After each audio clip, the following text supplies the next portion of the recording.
Good evening, everyone. Open your Bibles, if you would, to the book of Job. Book of Job, chapter 1.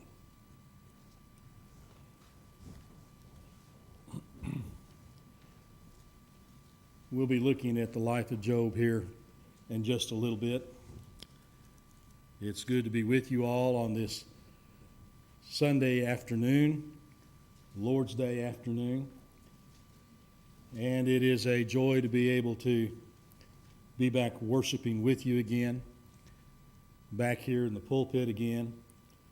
And I appreciate the concern that everyone has expressed to Cindy and I. I don't know, this lesson today may have more personal reference in meaning to me, at least today, than many of you because of the current situation, but it is one of those things that I understand that everyone suffers at some time in their life.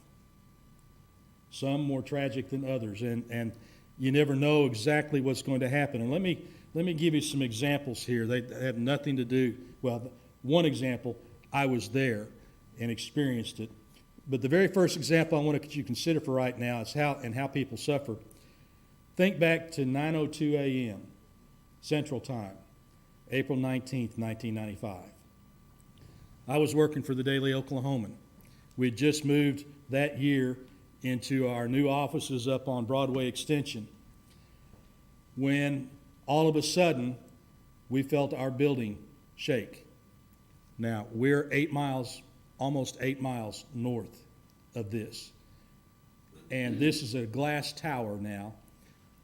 And the windows are going in and out from the concussion. We look up and we see a plume of smoke in the air. The Murrah building, downtown Oklahoma City, had been bombed. That affected quite a few people in Oklahoma City. We knew friends. We had one friend who was a nursing student at the time that was also down there tending to the wounded and those that were cared, but that was traumatic. There was tremendous suffering going on. Move forward 6 years, September 11th. I'm laying in bed. Cindy and I are living in Portales, New Mexico, and the alarm has gone off, and she's getting ready, and I'm just laying there listening to the news, and then they talk about planes crashing into the World Trade Center. We know about what took place that day, and I get up and I run in, I turn on the television set. News is on, and all of a sudden you see the second plane crashing into the other tower, or to the same tower. And then you hear about the one crashing into the Pentagon, and then in the open field in Pennsylvania. Amid all the fear and sorrows and tears that were shed, many people at that particular time used that as an opportunity to draw nearer to God. Go forward a couple more years. 2005, natural disasters seemed like they were becoming more of the norm. Katrina, the hurricane that decimated the Gulf Coast, especially New Orleans and areas like that. But statements like, why would God allow this to happen? Started to be asked all the time. I can't believe God would let such tragedy occur, were comments that were being made. There were doubters. And then you have those who will not question God. Well, natural disasters are common. It doesn't matter whether it's an earthquake or a volcano or tsunamis. It hasn't been that long ago that we were able to see on the news what happened in Japan with the tsunami. All types, tornadoes. We know what those are like around here, don't we? But all of the suffering that takes place in the world, the traumatic losses that individuals endure, are all just that. People who suffer those losses will go through a whole range of emotions. Now, I only have up here 4 of what psychiatrists and everybody talks about the process of grieving. Now, some people say there's 5 steps. They've added 2 more. Some of them say there's 7. But these are the ones that are most common, the ones that we know that I think that we actually realize that we go through at times when we suffer. The first one's denial. Can't believe this is happening. No, this isn't happening. It's a nightmare. When am I going to wake up? And then you have the anger stage. You can be angry at whoever. Some people get angry at God. Some people get angry at individuals. Sometimes you get angry at yourself because you're the problem. The one in the middle there is the bargaining stage, and I just left that one out because sometimes we don't even realize we're there. But that's where we try to make deals with God. Then there's acceptance. Accepting the fact that it's happened and there's really nothing else you can do about it, and beginning to try to move forward because that's the resolution part of it. Imagine for just a moment now that you're Job in Job chapter 1. And the book opens up, and it says, there was a man in the land of Uz whose name was Job. And that man was blameless and upright and one who feared God and shunned evil. Imagine for just a moment there that's a wonderful description of an individual, isn't it? Would you not love God to say something like that about you? That there was absolutely nothing in this world that you would remain blameless and upright, and that you feared God enough that you shunned everything negative that you faced. I'm not too sure that I know too many people that are like that. Because when negative things happen in our lives, we tend to dwell on the negative. Everybody's guilty of that. I know I am. And when I listen to this and hear him, then I also realize that Job is not just an Old Testament Bible story for us. He's a New Testament example for us. James chapter 5, verses 10 and 11. My brethren, take the prophets who spoke in the name of the Lord as an example of suffering and patience. Indeed, we count them blessed who endure. You have heard of the perseverance of Job and seen the end intended by the Lord, that the Lord is very compassionate and merciful. We often, when we dwell on the negative, when we dwell on those things that hurt us, we're not looking at the end result, are we? You know, how many times have you heard someone tell you, you're going to see the light at the end of the tunnel? We don't always look for that light, do we? We want to look at the dark walls. We want to moan, we want to groan, and we want to dwell in that dark place. But what we see in the story of Job is quite often what we fail to look at. Is that many times in our lives when things go amiss, there's someone there that has had his hand in it. And for us, in the book of Job, what we see is we see the demeanor and nature of our enemy, Satan. It is there that in Job chapter 1, we have it said that really what we see is his true nature. And in verses 6 and going down through verse 7 in chapter 2, and I'm not going to read all of the text this evening, but I just want you to pay attention as to what takes place. In verse 9, what does Satan ask God? Does Job fear God for nothing?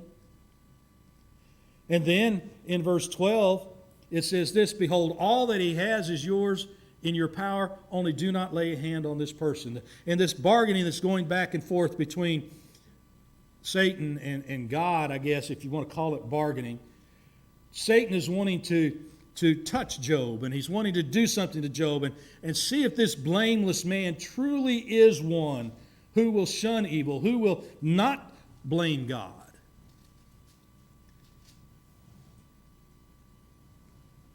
And then we see in verses 14 and 15 the beginning of messages that come to Job. You know, this is a wealthy man according to the world's standards at that particular time. The livestock, the large family that he had, the wealth that he had, the number of servants that he had, all of this begins to happen. As Satan has been given this opportunity to take one of God's own and see how much he can endure. He loses his oxen, his donkeys, and some of his servants, in verses 14 and 15. He loses his sheep and more servants in verse 16. Then the camels are stolen and more servants are killed in verse 17. And then verse 18. Probably the worst thing that could happen to a parent that is alive is to outlive their children. His children are killed. They're out celebrating, and all of a sudden, disaster hits them. A series of events that could cause even the strongest faith in God to falter has befallen Job at this particular time. But what I find interesting, and the most interesting of all when it comes to Job, is what is stated in verse 22. In all this, Job did not sin, nor charge God with wrong.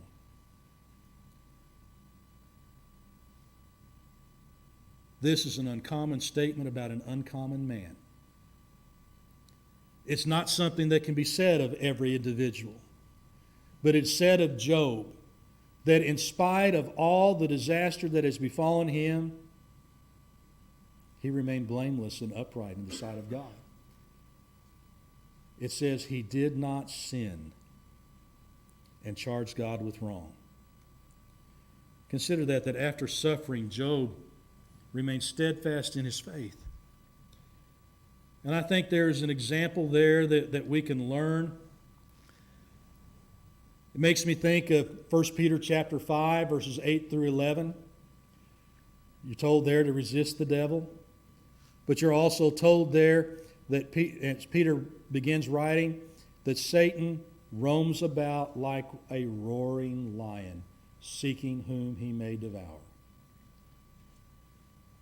I brought this verse up to Carl the other day, too, when he was here at the building. And it often wonders, just here recently, because I'm thinking about Peter being sifted like wheat and his denial of Jesus Christ. Do you believe that Peter might have written what he wrote there, beginning in verse 8, based on his own personal experience? Because he did. He faltered, didn't he?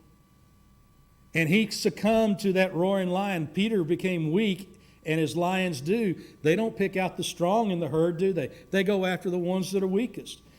Here's what's different about Job. Job wasn't weak. Satan wanted to see if he could do something to a strong man. Peter thought he was strong and learned that he wasn't. And sometimes, like I said Wednesday evening, we might think we're stronger than we are, and we find out we're not as strong as we think we are. Well, I'm looking at Job, and I'm seeing everything that's happening to him and hearing these words that he did not sin. But then think about those who are still alive and who can be his support group, who can strengthen him, who can encourage him. His wife. Verse 9 of chapter 2 tells Job to curse God and die. And then you have his friends. You have 3 friends there that sit there in silence with him for a while, and then they speak up. And Eliphaz says, "Oh, you must have done something wrong. The innocent does not suffer. God is just." And then the shortest man in the Bible, Bildad the Shuhite. Okay, that didn't get a reaction that I thought it would. Speaks up and tells Job, "You must have sinned because God rewards those who are good." You see, that is the mentality that even still exists today. That God, nothing bad is supposed to happen to the upright. Nothing bad is supposed to happen to those who are blameless. And if it is, then obviously you did something wrong. So far, he doesn't say anything nice to Job. As a matter of fact, he kind of sounds like he gets in Job's face and rebukes him. Now tell me, with friends like that, who needs enemies? What a great support group they were. And I'll say this again about you. You're a great support group. That's the way Christians are supposed to be. We're supposed to love one another, serve one another, think of one another better than we think about ourselves at times. Job's friends didn't do that. The best thing that they did was sit there in silence for those days. They ruined everything when they spoke up. Well, what I want to talk with you about for the remainder of the lesson is the key to Job's patience. How did he endure this? How was it that Job became such a role model for us, for James to mention him in his epistle?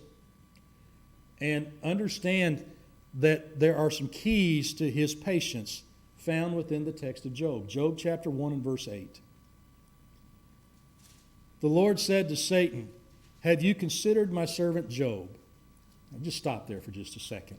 I've got to repeat this because this was something that I've heard recently in a discussion, and I never thought of it this way. Have you ever thought how grateful you were that God has not said, "Have you considered my servant Brian?" Or considered, you as my servant? And something like this happened? Or are we living upright and blameless like Job and are not afraid of something like this happening to us? And it doesn't matter if it happens. And it could be said of us, "Have you considered my servant?" Insert your name there. God says of Job that there is none like him on the earth. I would really love to have God say that about me, but I know that would not have been a true statement. Because I know that I faltered. I know that, like I said, I'm not as strong as I should have been. I started to doubt. Job didn't do that in this case. Now, I think maybe a little bit later on in some of the talks that go on later in the middle of the book, that you see some transition with Job a little bit. But then God's going to put him in his place. But here's the key. He is blameless and an upright man and one who fears God and shuns evil. That verse there alone says a lot about this man.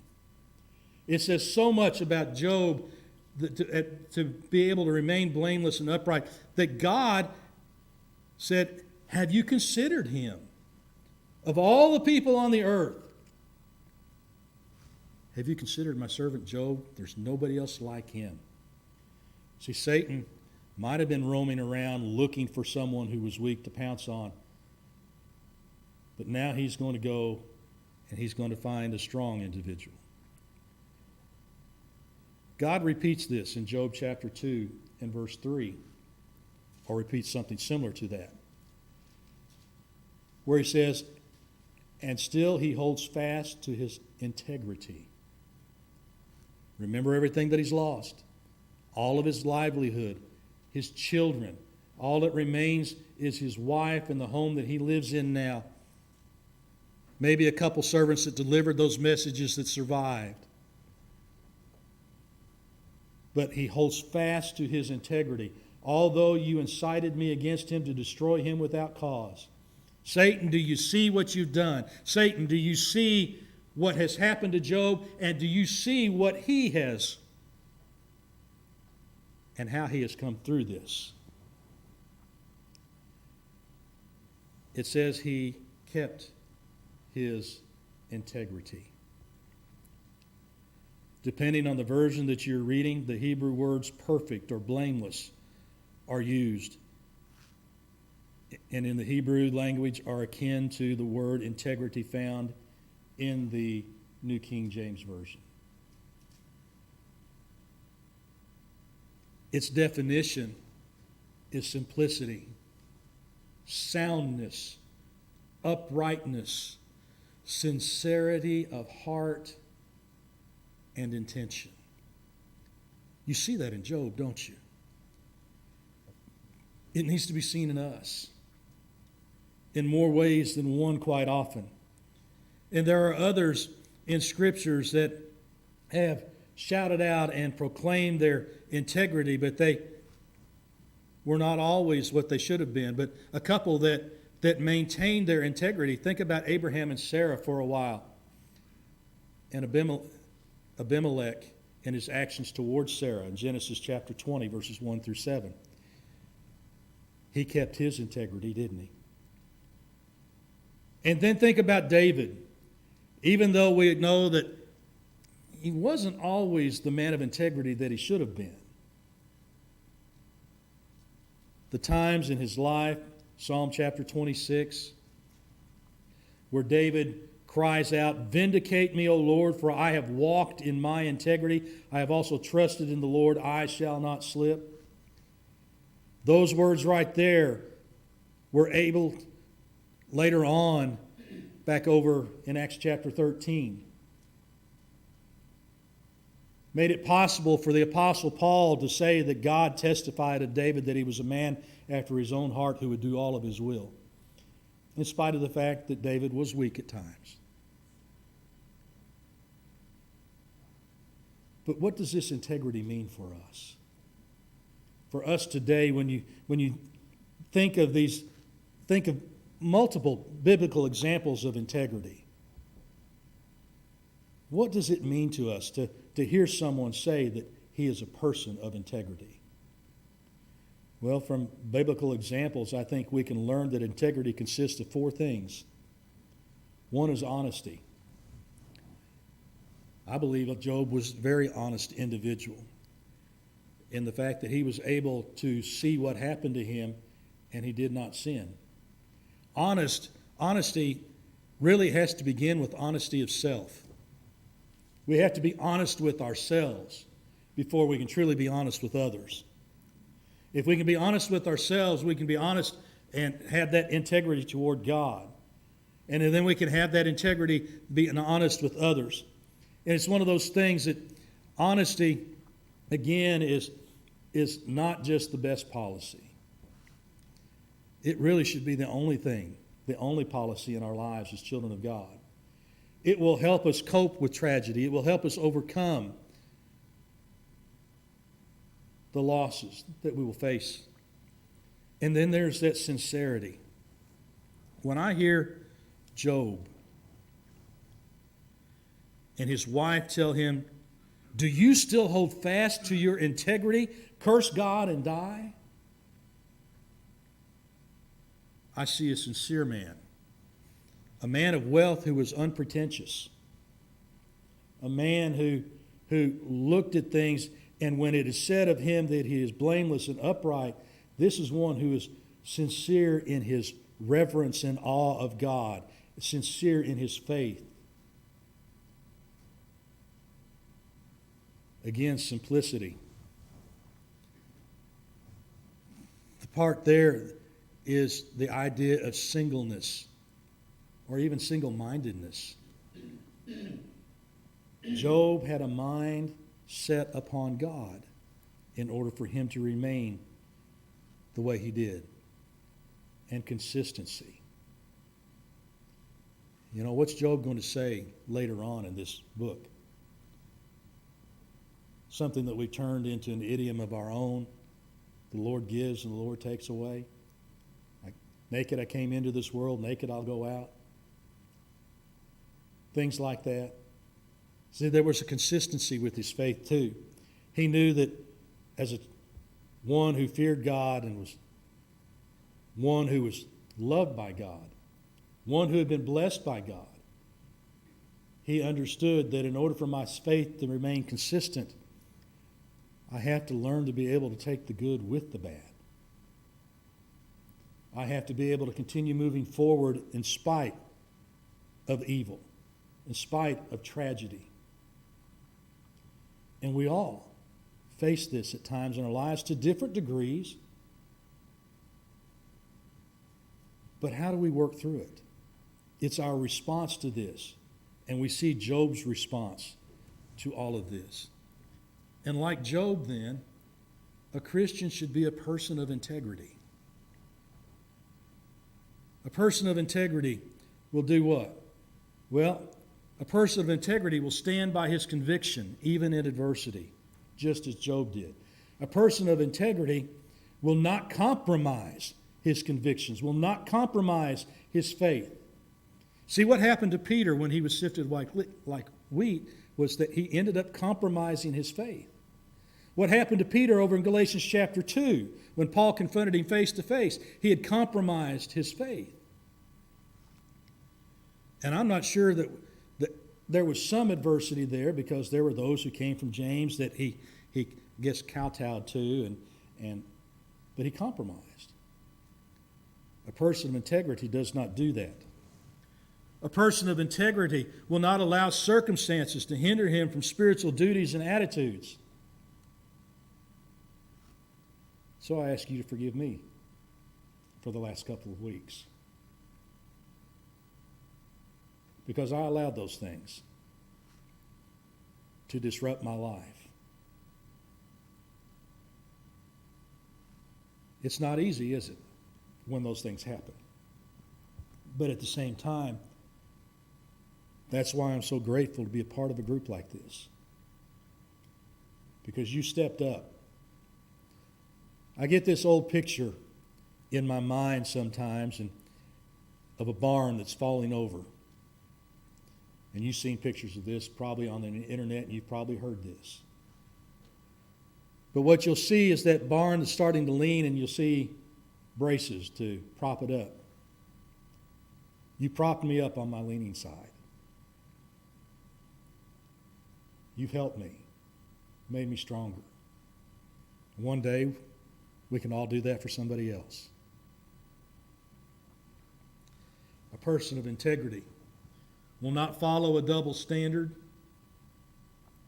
You know, he will not set this double standard between the material life and his spiritual life, and have one set of standards for what he's going to do in the flesh and one set of standards over here for how he's going to serve God. That's a hypocrite. That's what the fault of the Pharisees was, or one of the faults of the Pharisees. And so in our lives, we live by one standard of faith, God's standard for us, and not man's, not one that we create for our own selves. A person of integrity will not seek to justify himself when he is convicted of sin. See, when Nathan came to David, said, "You're the man," David said, "No, no, wait a minute, no, come on now." No, David didn't do that. I believe that's why one of the reasons you can hear him, that he is a man after God's own heart.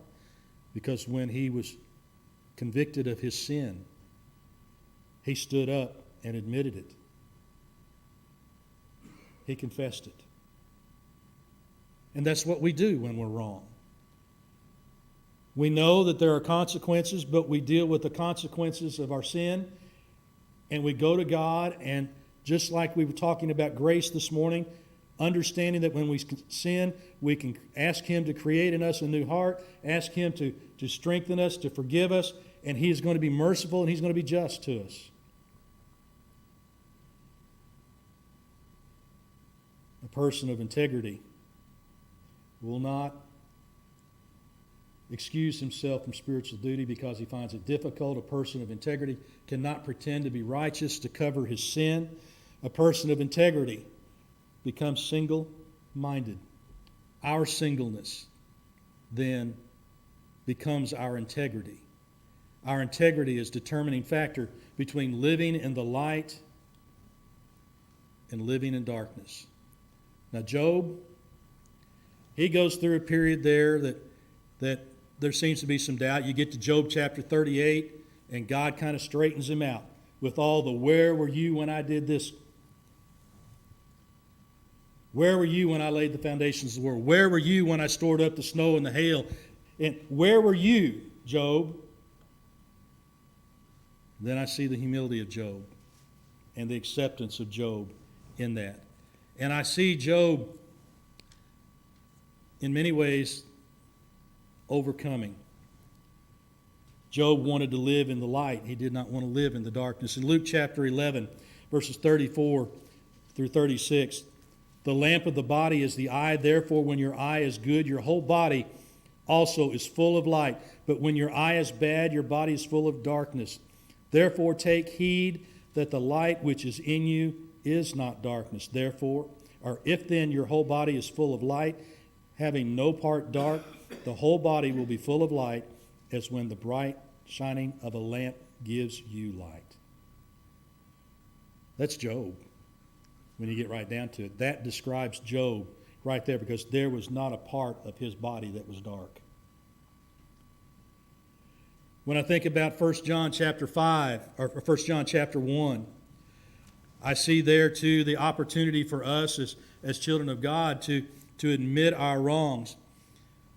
But for us to make a choice in order to live in the light, to dwell in the light, because that's where God is. That's where Job chose to live. This is the message which we have heard from him and declare to you, that God is light, and in him is no darkness at all. If we say we have fellowship with him and walk in darkness, we lie and do not practice the truth. But if we walk in the light as he is in the light, we have fellowship with one another, and the blood of Jesus Christ, the Son, cleanses us from all sin. And then in Ephesians chapter 6, I listen to the Apostle Paul and the encouragement that he gives to the Christians at Ephesus, talking to bondservants in verses 5 through 8.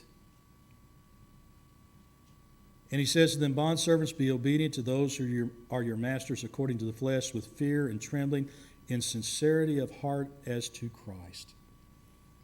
That every part of our lives should be lived in that type of sincerity, that type of singleness of mind, that type of simplicity in our lives. Everything that we do is done in sincerity of heart as to Christ, not with eye service, as men pleasers, but as bondservants of Christ, doing the will of God from the heart. Was there ever a man on the face of the earth that served God with all of his heart like Job? We're not saying Job was sinless, because we know that's not true. We know that all men have sinned and fallen short of the glory of God. But still, have it said of you that you're blameless and upright and you fear God, that's a wonderful testimony. And as horrible as those things were that happened to Job, this Bible account has a happy ending to it. When you go over to Job chapter 42, and you look at verses 10 through 17, what do you read? And the Lord restored Job's losses when he prayed for his friends. What did Job do? He prayed for his friends, those scoundrels who condemned him. He prayed for his friends. Indeed, the Lord gave Job twice as much as he had before. Then all his brothers and all his sisters and all those who had been his acquaintances before came to him and ate food with him in his house, and they consoled him and comforted him for all the adversity that the Lord had brought down upon him. Each one gave him a piece of silver and each a ring of gold. Now the Lord blessed the latter days of Job more than his beginnings, for he had 14,000 sheep, 6,000 camels, 1,000 yoke of oxen, and 1,000 female donkeys. He also had 7 sons and 3 daughters. And he called the name of the first Jemimiah, the name of the second, Keziah, the name of the third, Kiran Hapuk. In all the land there were found no women so beautiful as the daughters of Job, and their father gave them an inheritance among their brothers.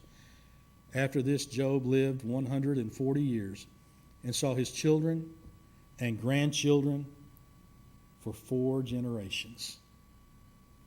So Job died old and full of days. Our story can end like Job's story, but with a different type of wealth, an eternal wealth. We're not going to be promised our physical wealth and fortunes will double like his did, but spiritually, eternally, I believe we'll be blessed 100-fold over that if we remain blameless and upright and faithful and keep our integrity before God all of our days. Take out your songbook. The song we're about to sing serves as a song of invitation to you. There's a fountain free. The song is really about grace when you get right down to it, because the gift of salvation from God is his free gift of grace. And if you're here this evening, you're subject to the Lord's invitation, in any way that we can help you with your soul's salvation, won't you let it be known? Won't you come as together we stand and as we sing?